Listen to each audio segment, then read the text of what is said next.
All right, so maybe you have heard the quote, you get to keep the things that you make excuses for.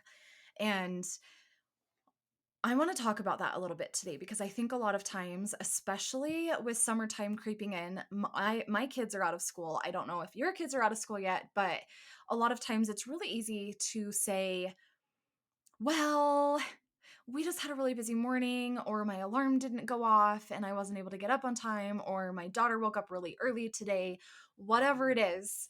And we kind of use these excuses as a crutch to not do what we've promised to ourselves. And what's really easy is to break a promise to ourselves because, well, nobody else knows that I'm doing it. And so I'm not letting anybody else down. But what you're really doing is killing your confidence slowly. And so I wanted to help you today when we're putting new rhythms into our life. Let's just say that you've decided to implement the gratitude journal. Like, obviously, we want to implement one rhythm into our day that supports us as moms. For me, it is my breath work and my gratitude practice. And I'm actually going to talk to you on the next episode about breath work and how it can help you. But you really have to think about what your goals are. And if you want a life that feels really, really good and you're constantly breaking those promises to yourself, it's not going to feel good. And eventually your confidence is going to slowly continue dying. You're going to get resentful toward your kids, maybe even your husband or your partner. And that's just not a fun way to live. So what I teach a lot of moms is create an if this then what plan. And this is something that I talk about heavily in my program, Mom Life Mastery. We create an if this then what plan to make sure that you succeed in the program. But an if this then what plan is, if my daughter wakes up early, then I will do X, whatever you've promised to yourself, at this time.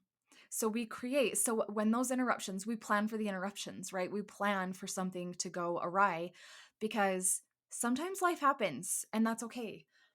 But that is not an excuse to not keep your promises to yourself, to not keep those rhythms in place, to not do what you say you're going to do that day. I get it. Sometimes life throws big things our way, and that is very different. So that's not what I'm talking about here. I'm not trying to undermine any of these big life interruptions. But if it's something as simple as my kids woke up earlier than planned, this morning my alarm didn't go off, so I didn't have time to do my gratitude journal and maybe a breathwork practice, whatever it is, then it's time to shift that and change it, right? So I want you to focus today on thinking about summer, how you want it to feel. We've talked about creating a calendar that supports your life.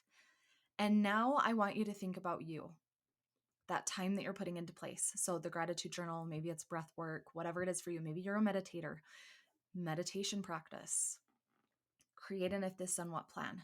Maybe it's even work. Maybe you have a business. Maybe you go to work, whatever it is.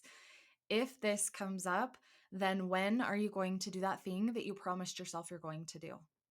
And I want you to write it out. I want you to write out all the possible interruptions or obstacles that might get in your way. Create a plan for every single one of them. When are you going to get done what you promised to yourself that you were going to do? And then you don't have any more excuses. This is like my tough love coaching here. There are no excuses. There can be big excuses. I get it. But the small excuses, you got to let them go. If you want a life that feels good and you truly want to enjoy your time and build your confidence, then you got to stick to your own word, to yourself. And I will talk to you next time.